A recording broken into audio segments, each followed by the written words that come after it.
Bonjour, Brice Corrège, à la Chambre d'agriculture de Haute-Garonne. Donc moi je dépends de l'agence Sud Toulousain et je vais aujourd'hui donc vous parler des résultats de récolte 2021.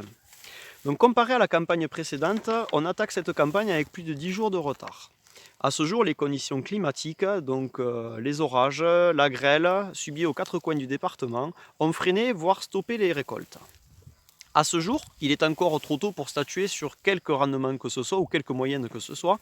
En effet, comme nous le précisions dans le bulletin de la semaine dernière, les divers aléas subis en cours de végétation donc par les cultures, à savoir le gel, les excès d'eau ou la sécheresse, apparaissent comme des rendements très disparates en fonction des situations. La fin de cycle humide que nous avons subie, notamment pour les céréales à maturité physiologique, peuvent entraîner des dépréciations de la qualité technologique.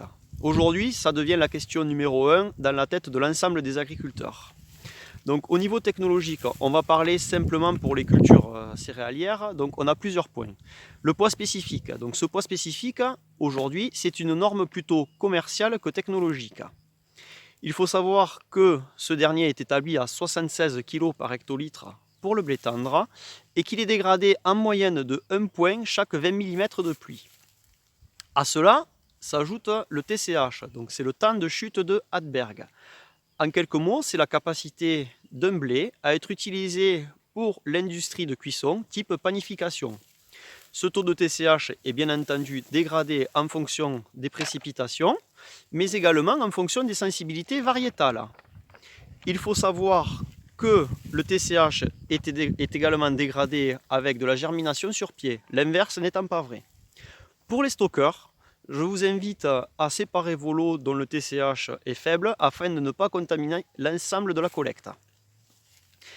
Le mitadin ou taux de mitadinage, donc ça c'est aussi vrai et surtout pour le blé dur. Donc c'est un accident physiologique de l'albumène du blé. Donc notre blé qui normalement est censé être vitreux, il devient opaque et farineux. Il faut savoir que ce taux de mitadin est augmenté de 10% chaque 10 mm de pluie. Spécifiquement au blé dur, on retrouve ce qu'on appelle le GMF. Donc c'est le germé, le moucheté et le fusarié. Aujourd'hui, on ne parlera pas du fusarié. Donc le moucheté, la moucheture, donc, elle est établie en fonction de la durée de pluie pendant le remplissage du grain. Donc les conditions favorables, comme celles que l'on a subies au printemps, sont une humidité supérieure à 80% et des températures comprises entre 16 et 19 degrés. La présence ou pas de microdoctium nivalé, la sensibilité variétale. Il faut savoir qu'environ 50 mm de pluie fait augmenter notre taux de moucheture de 5%. Les grains germés. On retrouve beaucoup de grains germés en blé dur. Dernier point, qui n'est pas technologique, mais on a beaucoup de remontées terrain qui font état d'épis noirs. Ces épis noirs, ça vient d'un champignon saprophite, donc c'est de la fumagine. Ça vient avec le temps froid et humide, ce que nous connaissons actuellement, mais ça n'a aucune efficacité sur le rendement.